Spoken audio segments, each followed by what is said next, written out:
Cette histoire commence avec une animatrice de radio nommée Erica Bana qui mène une vie paisible à New York avec son fiancé David Gamani, médecin de profession. Un après-midi apparemment ordinaire, ils se promènent tranquillement dans un parc, accompagnés de leur chien. Joyeusement, ils jouent à lancer la balle avec l'animal. Cependant, l'atmosphère enjouée change brusquement lorsque le chien court dans un tunnel et disparaît de leur vue. Alors qu'Erica et David continuent de discuter en le cherchant, ils entendent des aboiements et entrent immédiatement dans le tunnel. Ils retrouvent bien leur chien, mais ils ne sont pas seuls. 3 hommes surgissent de l'obscurité, l'un d'eux filmant la scène avec une caméra. David exige fermement qu'ils rendent le chien, mais la situation dégénère rapidement. Les 3 hommes les encerclent, se moquent d'eux et commencent à agir avec agressivité. Erica est battue brutalement, tandis que David, qui tente de la protéger, est sauvagement frappé jusqu'à devenir impuissant.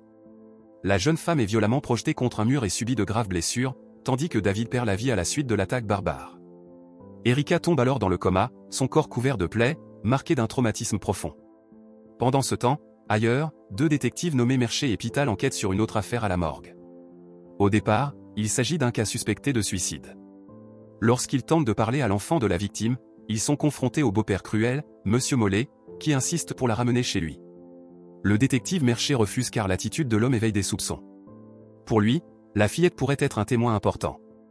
Les semaines passent jusqu'à ce qu'Erica se réveille enfin de son coma. Son état s'aggrave encore lorsque la mère de David vient lui rendre visite et lui révèle une vérité douloureuse, les funérailles de David ont déjà eu lieu en son absence. La nouvelle lui brise le cœur. Après avoir été interrogée par la police, Erica se rend compte qu'elle ne se souvient pas des détails de l'agression. On l'autorise ensuite à rentrer dans son appartement. Mais une fois sur place, la peur la submerge, l'empêchant d'ouvrir la porte ou d'interagir avec les autres.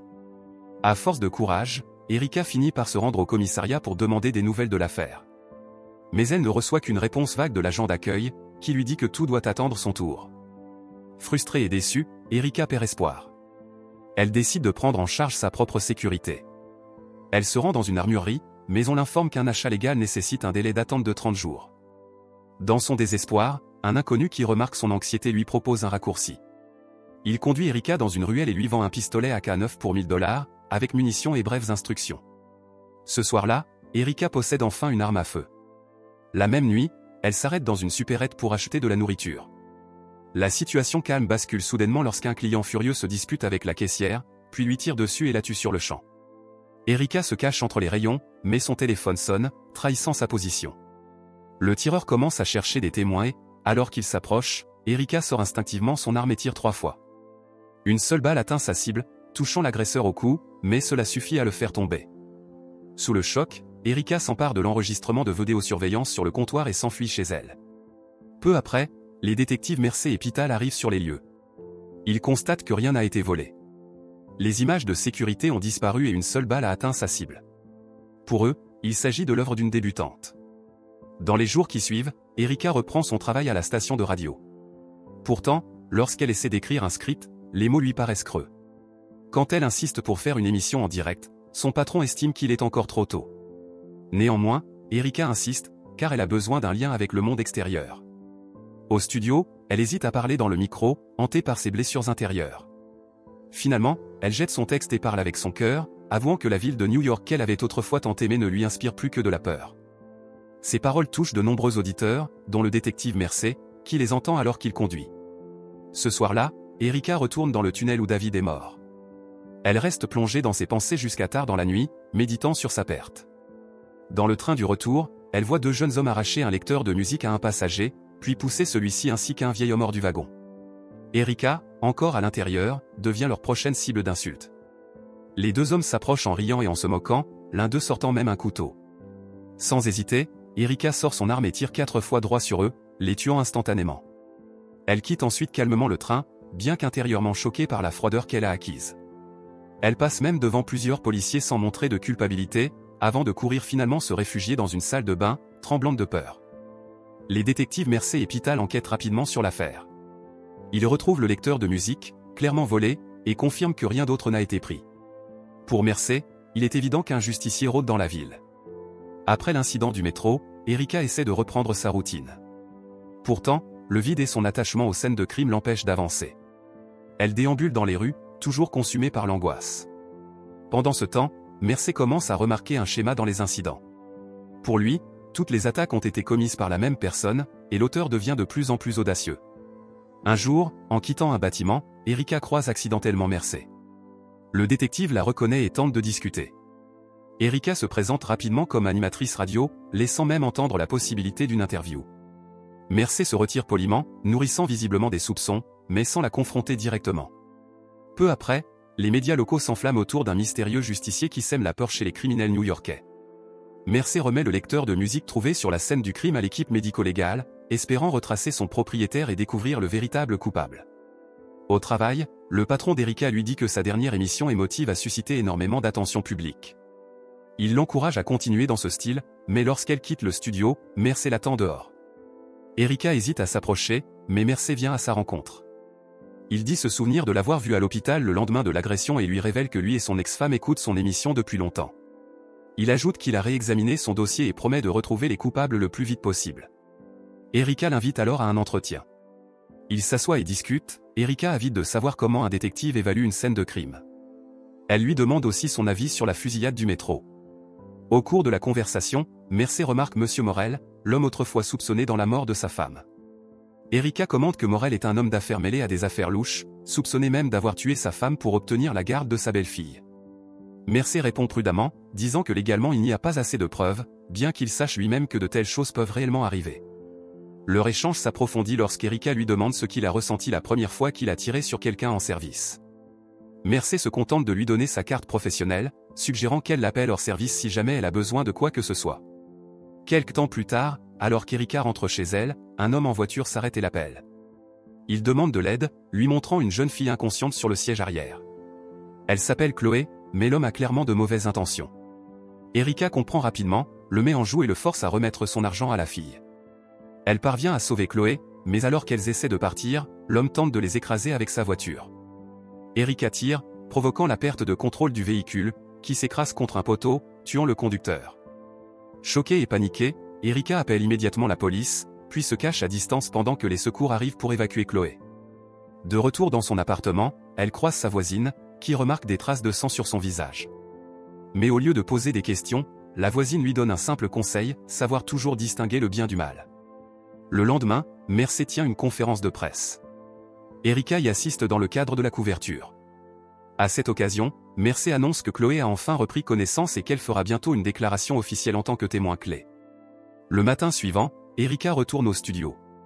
Son patron lui explique que l'émission sera désormais interactive, avec des appels d'auditeurs, y compris un détenu nommé Collins. Erika trouve que le format est inapproprié, mais son patron insiste. Pendant l'émission, de nombreux auditeurs appellent. La plupart posent des questions sur le justicier qui fait la une des médias. Certains prétendent même être cette personne. Sous la pression, Erika est de plus en plus tourmentée par la culpabilité. Accablée par ce sentiment, elle décide d'avouer. Elle se rend au commissariat, mais alors qu'elle est presque arrivée, sa détermination flanche et elle change d'avis. À la place, elle appelle Mercé pour parler. Sans s'en rendre compte, c'est pas la même près du bâtiment où se trouve Morel. En entrant dans l'ascenseur, elle se retrouve face à face avec lui. Morel ne reconnaît pas Erika, mais elle choisit de le suivre jusqu'au parking. Là, Erika le confronte, évoquant sa défunte épouse. Morel réagit violemment, l'attaque avec une barre de métal et la blesse. Dans la courte lutte qui s'ensuit, Erika réussit à le pousser dans le vide, provoquant sa chute mortelle. Couverte de sang, elle rentre dans son appartement. Sa voisine, voyant son état, lui vient aussitôt en aide. Tout en soignant ses blessures, Erika avoue avoir tué quelqu'un. La voisine ne connaît pas la véritable histoire, mais suppose qu'Erika a agi par nécessité. Elle l'aide à nettoyer le sang sans poser de questions. Ailleurs, Mercé réfléchit aux détails qu'il a recueillis. Il se souvient du bruit d'un ascenseur dans l'un des appels précédents d'Erika.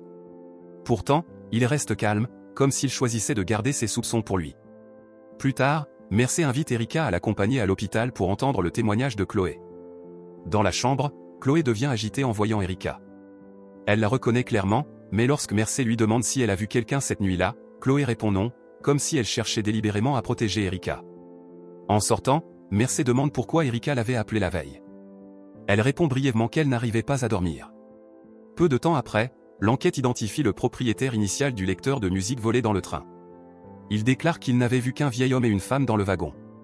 Quand la police tente d'établir un portrait robot à partir de sa description vague, le résultat ressemble à un visage bien connu. Mercé se contente de commenter que ce genre de choses est fréquent dans les enquêtes. Dans son appartement, Erika essaie de reconstruire sa vie. Mercé arrive ensuite avec une bague. Il explique qu'elle a été retrouvée lorsqu'ils ont arrêté la petite amie d'un suspect qui avait tenté de la mettre en gage. Mercé demande à Erika de venir au commissariat pour l'identifier. Elle refuse d'abord, puis finit par accepter. Lors de la séance d'identification, Erika reconnaît immédiatement l'un des hommes comme son agresseur. Pourtant, elle déclare calmement ne pas le connaître, puis s'en va. Mercé la suit jusqu'à l'ascenseur et l'invite à partager un repas. Au cours de la conversation, Mercé lui confie de nouvelles informations sur l'affaire Morel, tout en lui rappelant que, malgré sa sympathie professionnelle, elle pourrait encore être l'une de ses cibles d'enquête. Ces mots tendent l'atmosphère jusqu'à ce qu'Erika parte, consumée par la colère et le désir de vengeance. Déterminée, elle commence à visiter des prêteurs sur gage pour retrouver la femme qui avait tenté de vendre la bague. Pendant ce temps, Mercé demande à un collègue de localiser le téléphone d'Erika la nuit de la mort de Morel. Le résultat confirme qu'elle se trouvait bien dans l'immeuble. Finalement, Erika retrouve la femme qu'elle cherchait. Pour en être sûre, elle appelle son téléphone et la suit jusqu'à son appartement. Là, elle la force à révéler où se cache son petit ami. La femme refuse, avouant même qu'elle sait ce qui est arrivé à Erika et qu'elle ne veut pas subir le même sort. Déçue, Erika s'en va, mais reçoit bientôt un message de la femme contenant des excuses, une adresse et une vidéo de l'attaque dans le tunnel. En voyant la preuve réelle de la mort de David, Erika est anéantie.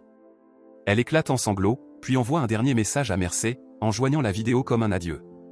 Conscient du danger, Mercé se précipite aussitôt pour l'arrêter. Erika arrive à l'endroit indiqué. Prudemment, elle entre et trouve les 3 hommes qui ont détruit sa vie. Elle aperçoit même son chien, toujours entre leurs mains. Sans hésiter, elle abat l'homme qui tient l'animal, provoquant la panique et la fuite des autres.